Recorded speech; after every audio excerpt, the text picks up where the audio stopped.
יש לה קללה אחר כך.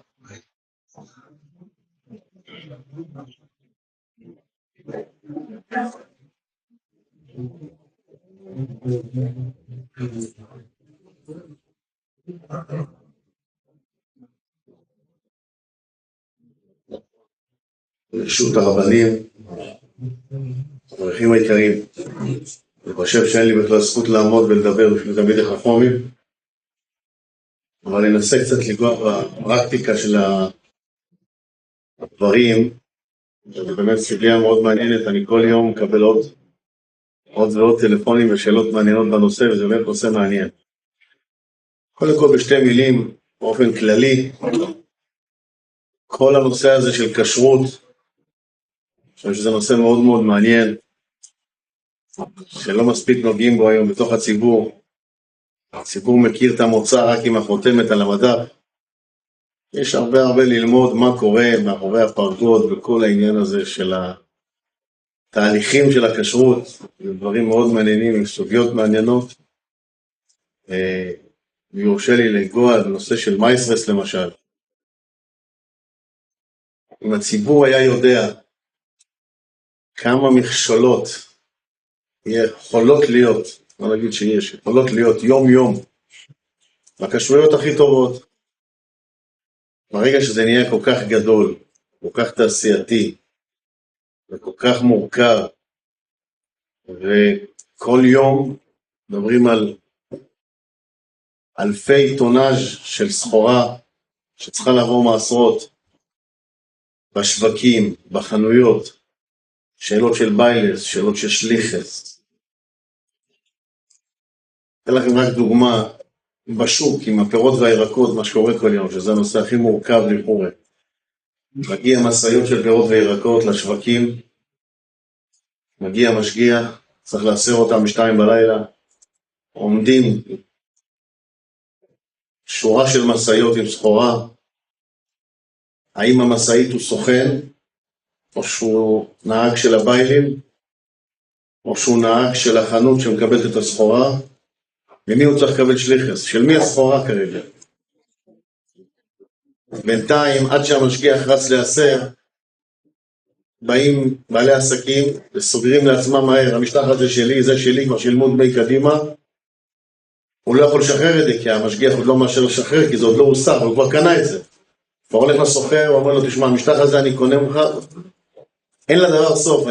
זה נושאים מאוד מאוד מעניינים, שתדעו לכם שמי שיכול, אני אומר, אני חושב שמי שיכול לזכות לאסר שוב, תוצרת פירות וירקות ודאי, וגם דברים אחרים, תמיד מונע המון דברים ותקלות שיכולות לקרות בדרך, ואף אחד לא אשם בהם, שזה לא מה שהיה פעם, שהיו בבית, גדלים בחצר, היו עושים מייסר קטן על 10 מלפפונים, והם נותנים לשכן ללוי.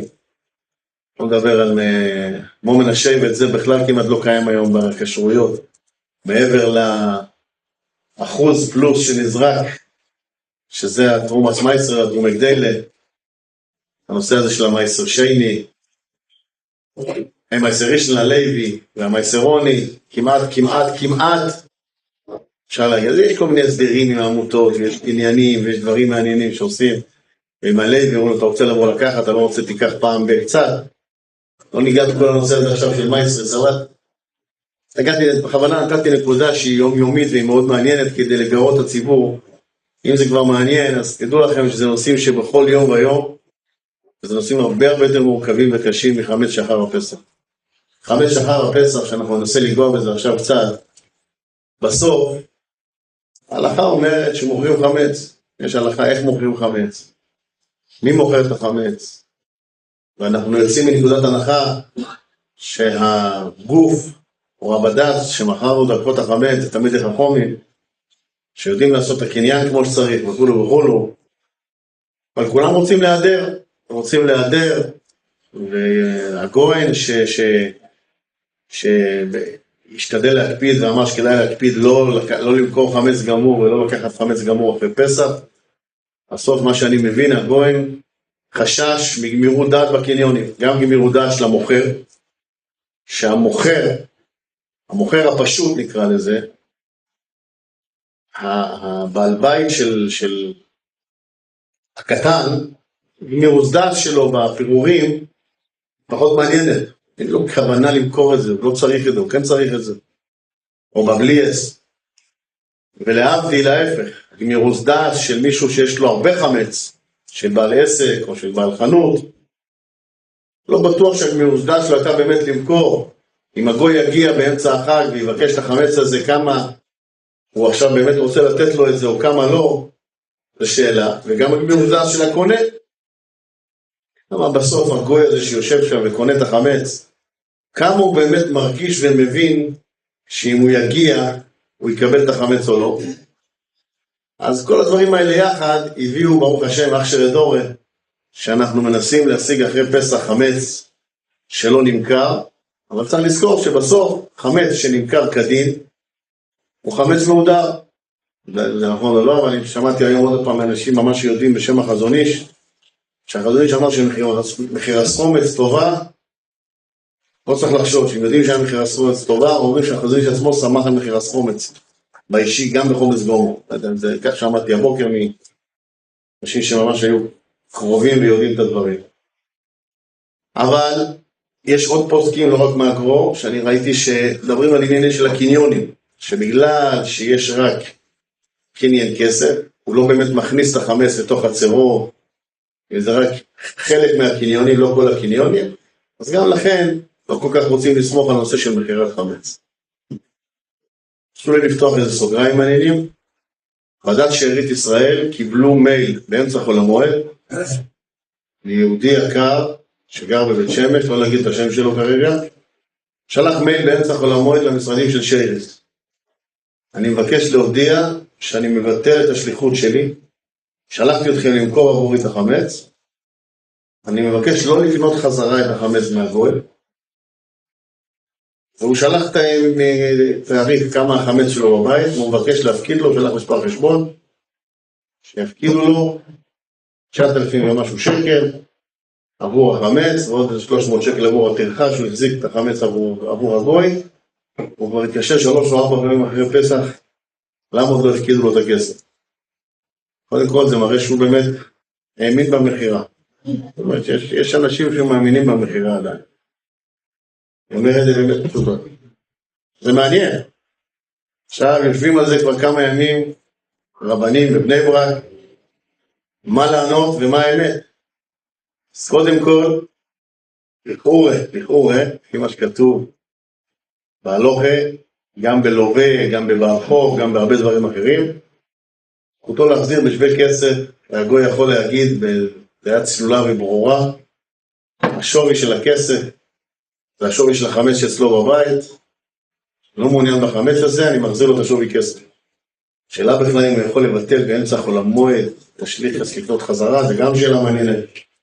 לא חייב, לא... לא, הוא שלח את רבני שרס למכור עבורו ולקנות חזרה עבורו. שבטל תשליך, זה נשאר... לא חייב. כן, אין ספק, הוא לא מבקש משרס את הכסף, הוא מבקש מהשליחים, לבקש מהגוי את הכסף. הוא לא מכיר את הגוי. אפשר לבטל. זה הלכתי, אנחנו לא נלחצים, ואם יצטרכו לשלם 9,000 שקל, נראה לי שיעשו מגבית, והקהל פרעה, אבל להבין איך זה עובד באמת, מאוד מעניין, סתם. אז סחורה הוא אי אפשר לשלם סחורה.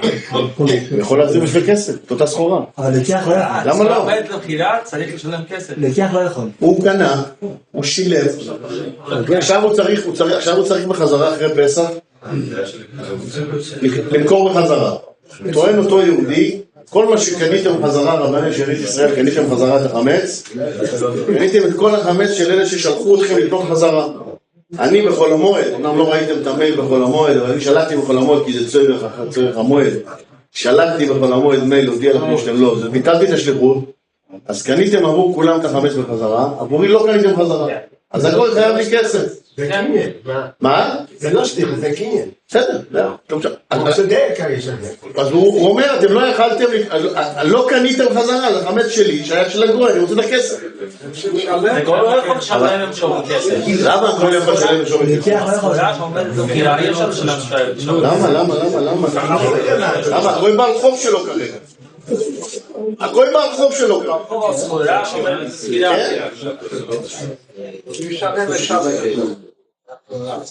טוב, אנחנו לא פסקנו עדיין, לא פוסקים. נתתי לכם עוד סוגיה מעניינת ללמוד אחרי צהריים.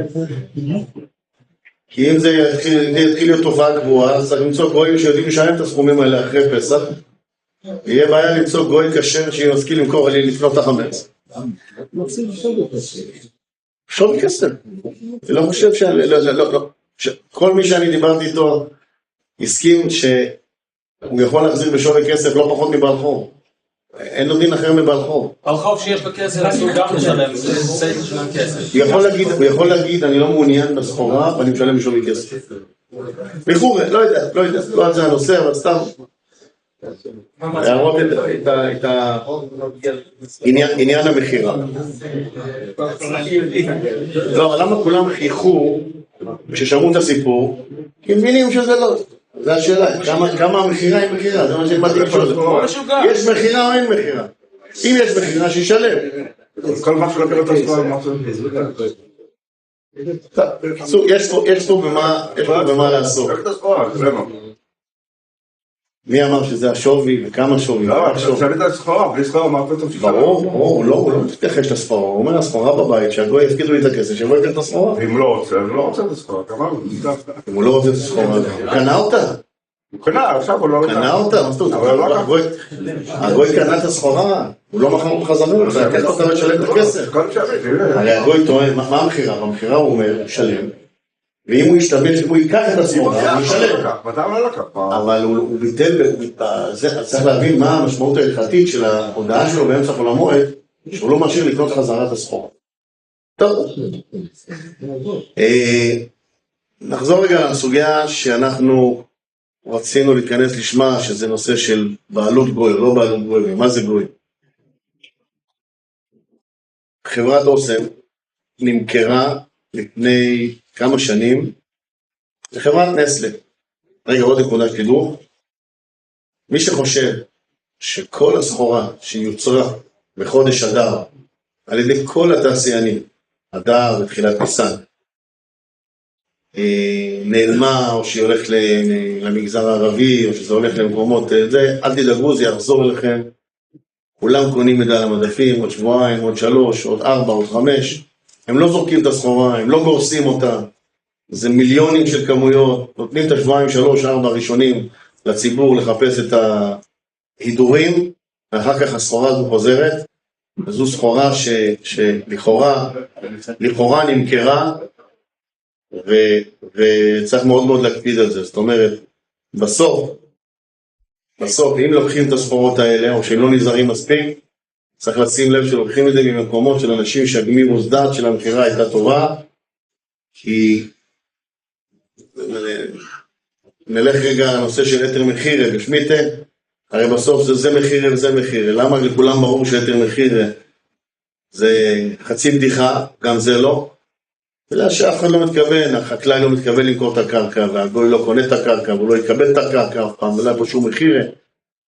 אז גם פה צריך צריך לשים לב, שתדעו לכם שהסחורות האלה חוזרות, והם מחכים עכשיו ברשתות ובמחסנים, אצל כולם, ולך לשים לב לזה. דבר שני, לדעת מקומות שיש סוכנים או אין סוכנים. מקומות שהביילים הוא המוכר זה יותר קל. מקומות שיש סוכנים בדרך, והם מחזיקים סחורות במסעיות, יכולה להגיע כמויות גדולות של חמץ שיגיעו למדפים או שבועיים או 3, שהם בכלל לא נמכרו. אם זה היה אצל סוכנים כאלה או אחרים, או במחסנים שלהם, ולא אצל הבעלים, סוכן אין לו מושג, והוא לא מכר חמץ, והוא לא יודע מה זה מחירת חמץ, ואנשים חושבים שהם קונים את הפירמה שכתוב על המוצר, וזה בכלל לא נכון, כי הסוכן קנה את זה עוד לפני פסח לפעמים, זה נמצא את זה. מה? אף אחד לא דואג לכלום. מאחרי ל"ג בעומר מתחילים להירדם אנשים, ומגיעים סחורה, ואז צריך לבדוק את הקוד שנמצא מאחורי המוצר, צריך ייצור. השנה זה 0.99 והלאה, מ-6099, מאחור המספר הארוך, יש כזה מספר ייצור, טוב שהביאו את זה, הנה פה זה 6085. זה יוצר 3-4 ימים לפני פסח, שבוע לפני פסח, מ-99 זה יום אחרי פסח. זה סתם להיזהר ולשים לב. אבל לגבי הבעלות של המחירה עצמה, בואו אני אנסה רגע להסביר, תרשו לי רגע לנסות להסביר מה למדנו במשך כמעט שנתיים. יש לך לדעת. גם, מה? יש לך לדעת, לא שלך לדעת. קוד ייצור. לא, בלי הכל, בלי רק שהוא מוכר, היה אצל סוכן, היה יש לך לדעת. שאלות קשות מאוד. ליש יש סוכנים באמצע, בין הבעלות של יש ליש יש סוכנים. לפעמים, תלוי באיזה מוצרים. בין חברות אוסם גדולות. ליש. אוסם אין הסוכנים. סתם אוסם לפני שנה וחצי התייעלה בנושא התייעלות, לא קשור לדברים האלה, ביטלה, אין היום סוכנים באוסם. יש מרכז מחירות, מזמינים באינטרנט או בטלפון סחורה, ונהג מביא את הסחורה. אבל כל חברה לפי העבודה שלה, זה לא קשור, זה צריך לבדוק. יש קונה מסוכנים? יש דבר שקונה מסוכנים? יש הרבה מאוד סוכנים שהם סוכני משנה, ויש להם, יש שאלה אם זה נקרא שהם קנו, לא נקרא שהם קנו, תלוי. יש סוכנים שעובדים בחברה, ויש סוכנים שהם פרטיים. לרשתות הגדולות גם יש סוכנים? לרשתות הגדולות קונים אושר עד ויש קונים מסוכנים? תלוי איזה מוצר, יש מוצרים שכן, יש מוצרים שלא, בחברות גדולות, מסתום, בדרך כלל, הם קונים מהגדולות, דברים קטנים ויבואנים שהם מביאים ממתקים קטנים מחוץ לארץ. לא מדברים על דברים גדולים. באזור חילוני באמת, אבל לפי כרטוסם, אם לא יודעים... אני לא באתי לשווק את אוסם היום, מבחינה הזאת, אבל סליחה, אנחנו מדברים כרגע על הנושא של הגוי. התחלת מהצד, לא התחלת מההתחלה. מה? התחלת מהצד, תתחיל מהאוסם עצמו. כן, אני ניגעתי רק בנקודה של הסוכן בדרך, סליחה. אוסם, חברה יהודית שהוקמה על ידי יהודים, נמכרה לחברת נסלה שווייץ לפני כמה שנים. נמכרה במלואה זה אומר 100% מחירה, לא השאירו אפילו אחוז פרומיל אצל אחד מהבעלים של אוסם, היהודים שהיו. זה היה תנאי שלהם למחירה, לא קשור לענייני הכשרות וענייני ההלכה. קנו ב100% את החברה, והחברה הפכה להיות אחת החברות של נסלה. נסלה היא חברת מזון אחת הגדולות בעולם, היא קנתה גם את אוסם. עכשיו, כשעלה הרעיון, 100% יש מניות של חברת אוסם, כל המניות, 100% מהמניות, קנתה חברת נסלה. חברה ציבורית? עכשיו, חברה פרטית. מה זה ציבורית? בבורסה בחוץ לארץ. נגיע להכל. לאט לאט. קודם כל, חברה קנתה חברה, מישהו יודע מה זה חברה? חברה זה בעלות. אנשים יש להם בעלות על חברה, לא מדברים של מדינה ולא ממשלה. זה אנשים פרטיים, אנשי עסקים שיש להם חברה. חברה שווה X מניות. כל 100% של ה-X מניות נמכרה לחברת נסלה שווייץ, שנסלה זה חברה גויית מלאה, שגם בנסח רישום החברה של נסלה יש 100% גויים בעלים בחברה. זאת אומרת, חברת נסלה אין לה שותפים יהודים. תכף נדבר על מניות מסחרות, נדבר על מניות הבעלות של החברה. מניות בעלות החברה, מי שראה פעם נראה נסח רישום חברה, אז גם נסח רישום החברה של אוסם זה שייך ל-100% נסלה, וגם בעלות של נסלה בשוויץ, ה-100% מניות של חברת נסלה שייכת לגויים בשוויץ. לא בדקנו מי היה האמא של הגוי, אבל גויים. עכשיו, עם הזמן, כששמענו מהגופי כשרות ומהעידה על כל החששות של נושא של הפרוש הסחלה ושל מייסרס, זה עורר אותנו לחשוב גם לעניין החמץ. הפרוש הסחלה, לכאורה, לכאורה של גוי פטורה מהפרוש הסחלה.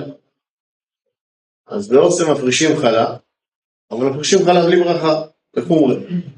גם בשביל שלא תשכח תורת הפרשת חלה, משגיח לא מפריש חלה, זה פה בארץ, נשמע קצת קשה. וגם, מישהו יגיד, מנהל ישראל, יש לו אחריות, עוד מעט ניגע בנושא של המנהל, למעשה, גמר מלוכה של יהודי אצל גוי, לא פשוט, ורוב העובדים בתוך המפעלים הם בסוף גויים, לא יהודים, פועלים עצמם. למעשה, יכול להיות בגלל גמר מלוכה, מפרישים חלה בלי ברכה, גם באוסם. לגבי מייסרס זה נושא הרבה יותר מורכב, יש בעיה של שליחס. זאת אומרת ככה, למעשה הגוי פטור ממעשרות. הסחורה של הגוי עצמה פטורה ממעשרות. איפה יש לנו בעיה? יש לנו בעיה כשהגוי מקבל סחורה של יהודי. ולמשל בסלטי צבר, שזה גם שייך לאוסם, אוסם היום מחזיקה צבר, מטרנה, בונג'ור, טבעול, חצי מקרר שלכם, חצי מדף שלכם זה אוסם, בלי שאתם יודעים אותי. בית השיטה, ויטמינצ'יק, יש, כל החברות האלה שייכים לאוסם. וכל זה שייך לנסלה. וכל זה שייך לנסלה. עכשיו, הבעיה המרכזית במייסר שהתעוררה אצלנו, זה תוצרת חקלאית שמגיעה מהחקלאי למפעל צבר, למפעל של אוסם, וצריך לאסר את התוצרת החקלאית. אם זה עבר להיות בבעלות אוסם, אוסם לא יכולה למנות את המשגיח שליח, כי גוי לא בעיה למנות שליח. מה שעשינו, זה שאוסם לא קונה סחורה לא מאוסרת. זאת אומרת, אם יש לנו תוצרת שצריכה לקבל מייסרס, יחד עם האידס, ידענו את הדברים, שהמוכר של הסחורה, חקלאי, יודע שהוא ממנה שליח את המשגיח, והסחורה לא יורדת לשטחי המפעל, לא נכנסת לשטחי המפעל, עד שהיא קיבלה מעשר במשאית או בשטח של הקטיף, על ידי המשגיח. כך שהשליחס היא בעצם של המוכר, שמכר את הסחורה לאוסם, החקלאי או מי שלא יהיה, ואנחנו כמעט אין תוצרת היום שמגיעה לא מאוסרת, למעט תוצרת חקלאית, שזה באמת דברים של יום יום, וזה עובר כמו שאמרנו, מייסרס על ידי המשגיח, שהמשלח שלו הוא מעשר עבור המוכר ולא עבור הקונה. עכשיו, נחזור לענייני החמץ. המפעל כולו, לכאורה, שייך לאוסם. אוסם כולה, שייך לנסלה. יש לנו כמה נקודות שנצטרך לגוע בהן, כדי להגיע בסוף לשאלות שהציבור רוצה לשמוע בעניין החמץ. זה נושא של מה האחריות של המנכ"ל, והנושא של האחסון של הסחורה, איפה היא מתאפסנת, אם יש אחריות של ישראל או לא. והנושא השלישי זה הנושא של המניות שנסחרות, המניות של נסלה ובחוץ לארץ שנסחרות בבורסה. אז נתחיל קודם כל בנושא של המנכ"ל. העובדים כולם באוסם הם פקידים ועובדים בנסלה. אומר השולחן ערוך שאם יש מנהל יהודי, דיין ישראל, אצל גוי, כדאי גם לעשות מחיר הסחומץ. לכן עושים גם מחיר הסחומץ באוסם. עוד נקודה שצריכים להוסיף לחבור. עכשיו, מה הרמה של האחריות ושל הסמכויות שיש למנכ"ל? אז אחרי בדיקות משפטיות, אני יכול להגיד לכם ככה. האחריות הפלילית, תיאורטית, מי שזוכר את פרשיית רמדיה שהייתה, חייבה היום את כל החברות בישראל, על ידי הרשויות, כאן בארץ ישראל, שאין דבר כזה, שאין בעל אחריות מקומי. זאת אומרת, אם חס ושלום, ילד יאכל מטרנה, תינוק יאכל מטרנה ויקרה לו משהו, לא יוכלו אוסם לבוא להגיד, תנו לשוויץ, תתבעו את נסלה. חייבים לשים מישהו שהוא בעל סמכות, שהוא לוקח אחריות בעניינים האלה מול הרשויות. עכשיו, האחריות שלו היא אחריות פלילית, זאת אומרת שיוכלו לתבוע אותו בקטע של תיאורטית, נגיד, להיכנס לכלא או משהו כזה, משהו אחריות פלילית. כל האחריות הממונית נשארת בידי נסלה, הביטוח בידי נסלה, ובעצם הוא שומר כמו השומר במחסן, עם סמכויות גבוהות יותר, שאלה האחריות שלו. אחרי שבדקנו את הדברים האלה לעומק מאוד, עם יועצים משפטיים, שלמדו בדיוק את החוזה של המנכ"ל שלנו מול נסלה, ומה האחריות שלו, ודיברו עם עורכי דין, ודיברו עם אנשים ברשויות, נקרא לזה בתחום הפלילי כאן בארץ ישראל, איזה אחריות יש לו, הובהר לנו שהאחריות שלו היא פלילית ולא ממונית. בואו נזכור שבסוף, הבעלים, שזה נסלה, יכולים לפטר אותו בכל רגע, כמו כל עובד אחר, למרות שהוא קוראים לו מנכ"ל, הוא עובד של חברת נסלה. והאחריות שיש לו, אני חוזר, היא אחריות פלילית לגבי מדינת ישראל, משטרת ישראל או בתי המשפט, אם קרה משהו בפשיעה. כל העניינים הממוניים זה מול נסלה והחברות ביטוח של נסלה. אם הוא אפשר בשמירה או אפשר... אם הוא אפשר, הביטוח ישלם והביטוח יתבע אותו. דרך אגב, כמו שהביטוח יתבע את השומר, אותו נהג משאית שאפשר, באותה מידה. כל עובד. אני אומר, זה נקרא אחריות. יש לו, כל אדם ברחוב שילך, ויגנוב עכשיו מהמשאית, שקית שקדי מרק, אז הביטוח של נסלה ישלם את זה לנהג משאית, ויתבעו את אותו יהודי, זה נקרא אחריות ישראל, התשובה היא לא. עכשיו, אני לא רוצה לפסוק, עוד פעם, אני נזהר נורא, אני אומר מה אני, ישבתי עם הרבה רבנים גדולים, ועם גאונים בבד"ץ, ואני אומר דינים מועילים שאנחנו הבנו, אם מישהו ידע להחכים אותנו אחר כך בדברים חדשים, נשמח לשמוע, אנחנו רק נעורר את הדברים, אין לי, קטונתי מלפסוק חלילה, ממש. אני אגיד גם איפה הנקודה היחידה שנשארה מבחינתנו פתוחה, שרבנים אמרו מה שאמרו, ואני אגיד אותה בסוף בנושא של המניות. מבחינת האחריות לכאורה ברור לנו שהאחריות שיש לו היא לא בעלות בכלל, והיא לא אחריות ישראל מדין ממוני, וברגע שאין לו אחריות ממונית, הוא לא נקרא ביילים, ואין לנו חשש בנושא הזה. סוגיה השנייה שהייתה מאוד מאוד מורכבת, זה הנושא של אחסון, שפה שוב בא הנושא של האחריות של ישראל. יש את המחסנים של אוסם עצמה, וזה מחסנים של גוי. זה בייגל של גוי. אם אתם רוצים עוד שאלה מעניינת ששאלו אותנו ובדקנו, איך היהודי קונה עבור הגוי? הרי המנכ"ל פה בארץ קונה סחורות. אז הוא קונה עבור הגוי. אז איך הוא קונה את זה? שליח? איך השליחה שלו עובדת? תראו, זה היה בסוף שתי דברים. גם שבגלל שהכסף של הגוי, הוא הרי קונה בכסף של הגוי, לא בכסף שלו עבור הגוי. אם הוא היה קונה בכסף שלו עבור הגוי, היה פה עוד סוגיה לדון בה. היות הוא קונה את זה בכסף של הגוי. והמחסנים הם של הגוי, אז הם של הגוי. גם שם היינו. ואני חוזר רגע, והאוסם משתמשת לפעמים בשירותי אחסנה של יהודים. לא רק הם דרך אגב, הרבה חברות, היום יש דבר כזה שנקרא שירותי אחסנה. חברות גדולות מאוד, מאחסנים, פעם שאלה של מחירת חמץ כללית, לא קשור לאוסם. שמוכרים את החברה שמשתמשת עכשיו במחרה חמץ, ויש לה סחורה מאוחסנת במחסן שהיא משלמת פר משטח. המחסן הוא לא שלה.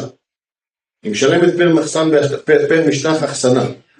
המחסן שייך לאיזה יהודי בכל מיני מושבים, שיש להם שם שירותי אחסנה גדולים, כל מיני אנגרים כאלה גדולים, ושם נמצאת סחורה, שהסוחר, הביילים של המחסן הזה הוא יהודי, וגנבה והביידי היהודי הזה חייב, והביטוח של היהודי הזה זה ביטוח יהודי, זאת הוא מבטח, הוא עושה את הביטוח, בעל המחסן, פה שאלה כללית, אנחנו נגלה אם התעוררנו לזה, אבל תדעו לכם שהרבה סחורות נמצאות במחסנים בפסח, לא אצל הביילים שמכר את החמץ. נכון שהביילים מוכר את החמץ בכל מקום שהוא, עדיין יש פה שאלה, האם בעל המחסן שהחסן את החמץ עבורו, אם הוא גם עשה מחירת חמץ או לא עשה, ואם הוא צריך או לא צריך, עוד סוגיה בפני עצמה, מה החלוקה ביניהם מבחינת אחריות ישראל? מבחינת אחריות ישראל. לא קשור להסחר. מה? לא קשור להסחר. הסחורה זה לא קשור. יכול להיות. לא, נדבר על סחורה של ישראל. יכול להיות. בכל אופן, עוררו אותנו רבנים בעדה לנושא הזה לפני שנתיים. ואוסם עשתה שינוי בשנה האחרונה, וזה השינוי האחרון, בחורף האחרון. אוסם הפסיקה לאחסן סחורות במחסנים חיצוניים, אלא היא שכרה לבד מחסנים. כל המקומות שהיא מאחסנת היא שכרה לעצמה את המחסנים, והביטוח של המחסנים האלה זה ביטוח של נסלה, שיהיה גם ביטוח גוי, ואלה שרצו לחשוש מהעניין של האחסנה. יכול להיות שלא צריך לחשוש, אבל אלה שרצו לחשוש, אוסם עשתה תהליך שלם של מספר מחסנים לא קטן, שאוסם שכרה לא רק את שטח האחסנה, אלא את המחסן עצמו, גם אם מאחסנת, גם אם לא מאחסנת, היא משלמת שכירות, אז זה שלה, והביטוח הוא שלה, לא של הבעל המחסן, כך כדי שלמנוע את השאלות גם בנושא החסם. גם של יכול לעשות מחילה? אולי הוא יכול לעשות, אבל ניסו להגיד לנו שגם אם אנחנו פותרים את הנושא של אחריות ישראל בנושא של המנכ"ל, אנחנו נכנסים לספק של שאלה באחריות ישראל במחסנים. הוא לא יכול לעשות מחילה כאילו? מחילה לשטחים שלו? הוא עושה מחיר, זה בסדר, זה מחיר, זה לא בעיה לסגור. אנחנו רצינו להישאר כל הזמן תחת הדין של בעיות של גוי. אז רצו לעורר אותנו שיכול להיות שהבעיה של גוי זה רק על תוצרת שנמצאת במחסן של אוסם בפסח. והתוצרת שנמצאת שם, אולי היא נמכרה, אבל היא בדין מחיר, היא לא בדין בעיה לסגור. אם אנחנו רוצים להגיד לאנשים שהם קונים משהו שהיה בעיה לסגור, צריך לבדוק את הנושא הזה. גם איזה אוסם טיפלה בתקופה האחרונה. גם המחסנים של החומרי גלם או רק של הסחורות המוכנות? חומרי גלם שאוסם קונה אחרי פסח? לא, לפני פסח. לא, לפני פסח. חומרי גלם שאוסם קנתה לפני פסח. היא אצלה. גם זה רק במחסנים? רק אם היא קנתה זה במפעלים. אם אוסם קונה חומרי גלם, היא קונה אותם למפעלים. המפעלים הם שלה. כל שטחי המפעלים זה של אוסם. היא לא סוחרת מפעלים. לא, שטחי אחסנה למוצרי גלם. לא, אין דבר כזה. אין כזה. ומה חומרי גלם של אחרי פסח? זה כבר שאלות של אחרי פסח. דקה. אנחנו עכשיו בפסח. סוץ בשביל הכשרות? מה? בשביל הכשרות של פסח? בשביל הרעיון החדש של גוי אחרי פסח, כן. חברות שמירה אין על החמץ? חברות שמירה אין על החמץ? חברות שמירה על המחסנים? יכול להיות. אז מה? השומר ששומר, החברת שמירה שאחראית על הבנק. יש לך בעיה של רידיסקי, השומר הוא החברת שמירה ששומרת על הבנק היהודי. אז אם זה נגנב החמץ, לא, הוא לא אחראי. אני רוצה להגיע לנקודה הכי מהותית אולי שנשארה פתוחה, שאין לה דבר סוף, אבל השאלה האחרונה שאוסם לא יודעת לפתור, אוסם חושבת שהיא לא צריכה לפתור, זה הנושא של המניות הנסחרות בשוויץ. ישנה סוגיה רבת שנים שנדונה בבתי המדרש ובבתי הרבנים, מה הבעלות האמיתית של מי שקונה מניה או מניות בחברה גויית בחוץ לארץ, כמה הוא שותף, כמה הוא לא שותף, ואיפה זה משנה את עניין הבעלות או לא. אז אנחנו לא נשנה את זה, אבל אולי ניגע בזה קצת, נפתח את זה להבין קצת הסוגיה. צריך לדעת, קודם כל, הכמות המדוברת, אם היא כמות בעלת השפעה, או שהיא לא בעלת השפעה. אחר כך צריך לדעת, וקודם כל להבין את הנושא הבסיסי של המילה מניות. יש מניות בעלות, יש מניות נסחרות. מניות נסחרות בבורסה הן לעולם לא מניות של בעלות. אין אף אחד שקנה או קונה מניות בבורסה, גם אם הוא קנה מניות בכמות גדולה, הוא לעולם לא יהיה ברחוב כלפי בעלי החוב של החברה. הרי לעולם לא יכול לבוא ברחוב שנסלה או שאוסם חייבת לו כסף, לבוא למצוא את היהודי בשוויץ שקנה עכשיו מניות, ולבוא להגיד לו, אתה חייב לי כסף, אוסם חייבת לי כסף. זה הפעם. מה? זה הפעם. עוד לפני המע"מ, עוד לפני הבעם, עוד לפני הבעם. בעם זה גם הבעלים עצמו. כן. לא. דבר על... כשיש, בעם מה הוא אומר? בעם הוא אומר, אם נשרף המפעל, נגנב, נפל, אין לי מה לעשות, אני בעם, אתה לא יכול לתבוע אותי, אתה יכול לתבוע את החברה, את השולחן של החברה, את הפתיתים שלי שרו במחסן, את המשאיות, איך תביא כונס לחסים, תראה מה נשארתי כאן. זה שקנה מניות בשוויץ, גם אם יש, גם אם אין, בכל אדם שקונה מניות, הוא אף פעם לא קנה חוב, הוא קנה שותפות ברווח, אם הרווח יעלה. הוא קנה משהו אחר, צריך להבין וללמוד מה הוא קנה, אני לא יודע לעשות על זה עכשיו שיעור מה הוא קנה, אבל הוא קנה משהו מאוד מיוחד, שצריך להבין מה הוא קונה. דנו בזה ויצאנו בזה בתי דין של ריביס, בכל נושא של בנקים בחוץ לארץ. ואני חושב שאפשר להגיד, אם אפשר להגיד שאין לדבר סוף, אז אין לדבר סוף. כל הנושא של טביל הסקיילים, מי שחושב שהכלים שלו בבית טבולים, הם לא טבולים. השותפויות, והבעיות והמניות של חברות שמוכרות, אז אי אפשר לטבול כלים, אי אפשר למכור, אי אפשר לשתות, שתייה חריפה, תדעו לכם, שתייה חריפה, שקונים, כן נמכר, לא נמכר, זה עוד שאלה של הדיוטי פרי, אבל החברות האלה הן כולן חברות עם מניות, שמוכרות מניות בחוץ לארץ, וקונים אותם יהודים, והם לא מכרו חמץ אף פעם.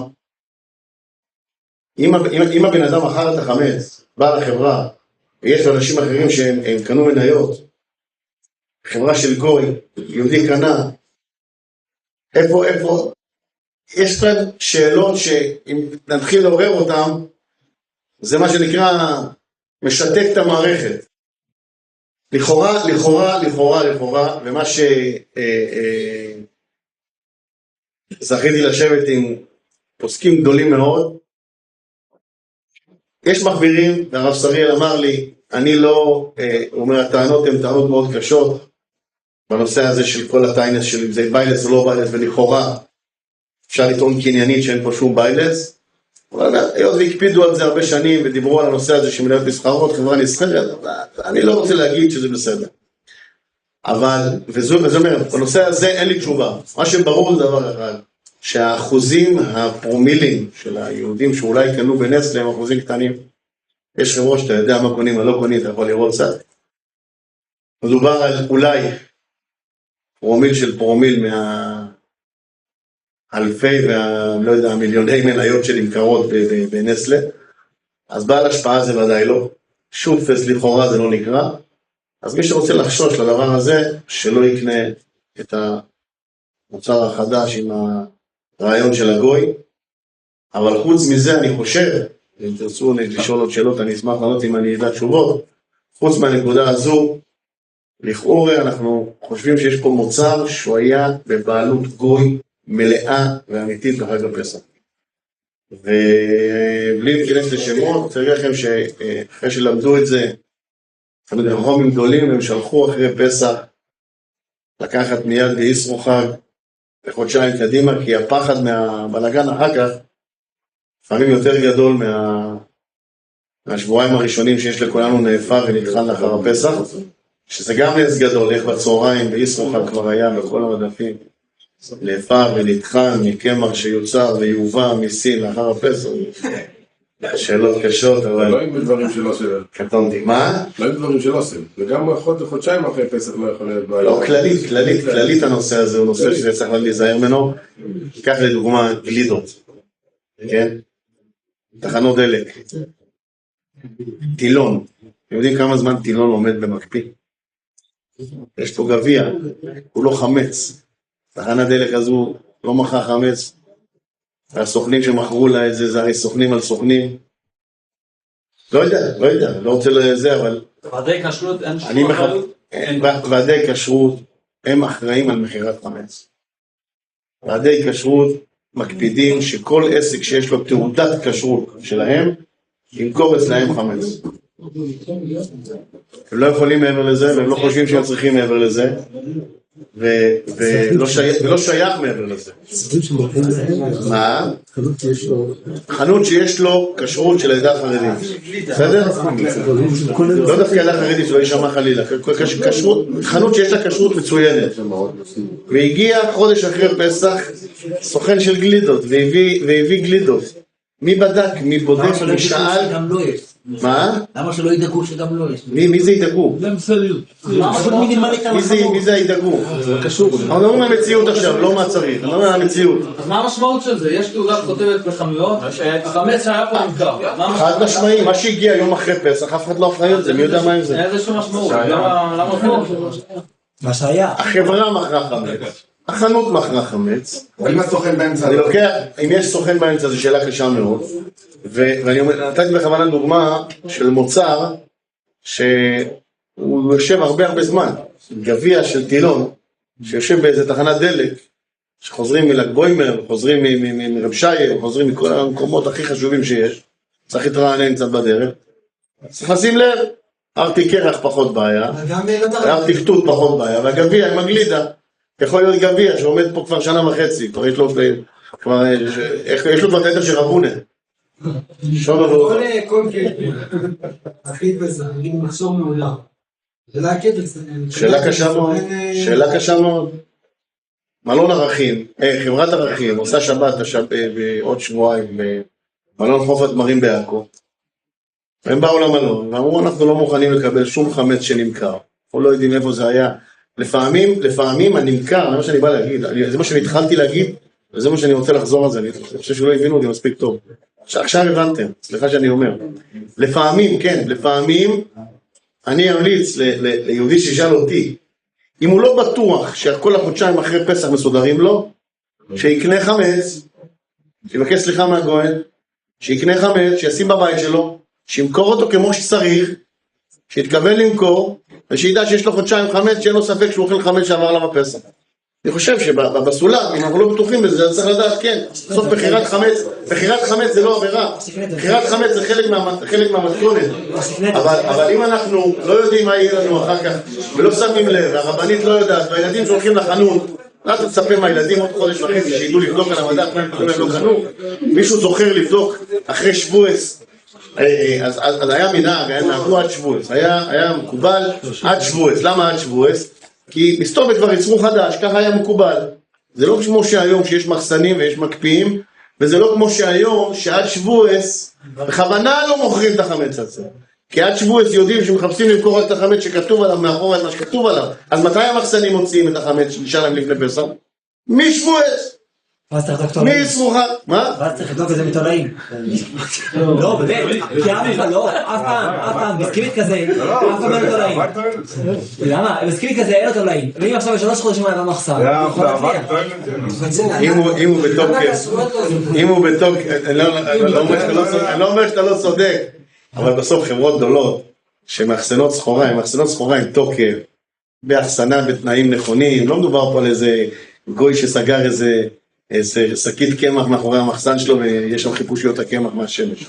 פה מדברים פה על דברים מסודרים יותר, אבל שאלות של פסח, כן, שאלות של פסח יכולות להתעורר הרבה יותר, מדברים על בירה, עד ראש השונה, יש לך שאלה, ודאי שכדאי לך לבדוק תאריך ייצור של הבירה. אנחנו לא באנו לחנך פה אף אחד. תפנה לגופי הכשרות ותגיד להם שאתה חושב שהם צריכים לעשות את זה. אני אספר לך מה קורה. המוצרים של אוסם באושרד. באושרד יש ים של מוצרים של אוסם שנמצא שם כל פסח בחניות למטה. אני אעזור לך. אושרד, כמו יש... לא שייך לו כלום. רגע, לא. קודם כל, אז אני לא רוצה להגיד שמות, לא יגידו שדיברתי על פליינים ועל מויני. אבל כל צרכניה חרדית מסודרת, יש לה סחורה שנשארה לפני פסח. היא מכרה חמץ. אז יש לה סחורה שנמכרה בפסח לגוי. ויש לה, לא, בפסח מה שהיה אצל בסופר, שייך לסופר, נקנה כל הרשתות. מה שקנה, יש תמיד שואלים, היות וכתוב בה, לא קומיסיון? אין קומיסיון ואין שום דבר. מה פתאום קומיסיון? קנו, מה פתאום? איפה אתם את זה מזה? אין קומיסיון ואין אחוזים ואין שום דבר. אדם קונה רשתות קונות סחורה, זה שלהם. הם מחזירות אבל, מה שלא ניכר מה? הם מחזירים מה שלא ניכר יש הסכם מחזרות, זה לא קומיסיון.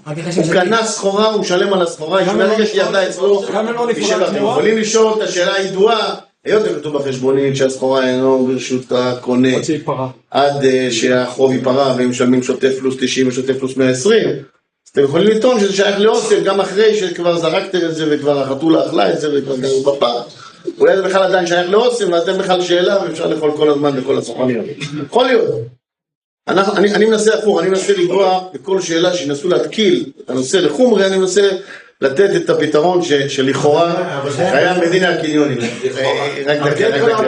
שנייה. אם זה של אוסם, אם זה היה בפסח אצל המפעל, זה גוי. אם זה היה אז זה מה שבאתי להגיד, הוא שאל מה קורה בצרכניה, אני מסביר, דקה. נדבר על אוסם, זה בעיה. אז יש חלוקה, לכן ניסינו להתחיל משהו חדש. לקחת תוצרת שמייצרים אותה בין ראש חודש אדר לי"ד בניסן, בסדר? לכתוב עליה מאחור איזשהו כיתוב, לאחסן אותה במחסני אוסם כל חג הפסח, לדעת שהיא אצלנו, לבדוק שזה לא יוצא בטעות החוצה לפני פסח, כמו שלפעמים קורה מוצאים ככה איזה שקית או שניים של נאפה לאחר הפסח ופורים, שזה ממש נחמד. לא, זה מערער את כל הביטחון של הדבר הזה. אבל אוסם מאחסנת את זה, ואוסם התחילה להוציא את זה מהמחסנים שלה בישרוחד. כך שאם אני מגיע למדף אחרי פסח, אני רואה את הכיתוב הזה מאחור, אני יודע שזה יצא ממחסני פסח, יצא ממחסני אוסם אחרי פסח. זה המקסימום שאנחנו יכולים להציע לבית של גוי, ויצא מאיתנו אחרי פסח. אבל ודאי שבמדף יכול להיות שקית כזו. יש שקית שהייתה שם לפני פסח, יש שקית שהגיעה אחרי פסח, ויש שקית שתגיע עוד חודש, שהתאריך יצור כבר יוצר אחרי פסח. צריך לבדוק ולראות את הדברים. מה עם כל החומרי גלם שעכשיו אתם קונים? איפה אתם יודעים מה אתם קונים עכשיו? קודם כל, הקמח שקונים למשל, לא קמח, פסטה. מגיע מחול, הכל מגיע מחול. הכל מגיע מחול. ממתי זה שייך לאוסם? מגלה לך סוד, יכול להיות שגם עשו את זה בכל המועד. למה אתם לא מייצרים? גוי יצא את זה בחוץ לארץ, גוי ייצר את זה בחוץ לארץ, ייצור גוי, בעלות גוי. אם זה יוצר אחר הפסח, בבית של גוי, לא... גלם אחרים. לא הבנתי איזה שאלה. קונים אחרי, מה שאנג'ל קונה אחרי פסח, גם אנחנו קונים אחרי פסח. אחרי פסח זה יותר קל. והיינו מוודאים שזה ממקום רק שנמכר, לא רק... מה שקונים מגוי, חנות של גוי, אחרי פסח מיד. מצוין. שהגיע... אם אנחנו אולי סוכן יהודי באמצע חג ויזה, לא... סיכוי מאוד מאוד קלוש. צריך לדאוג שהחנות באמת בבעלות של גוי, אבל כן, לכאורה זה הסחורה הכי כשרה שיכולה להיות, לכאורה.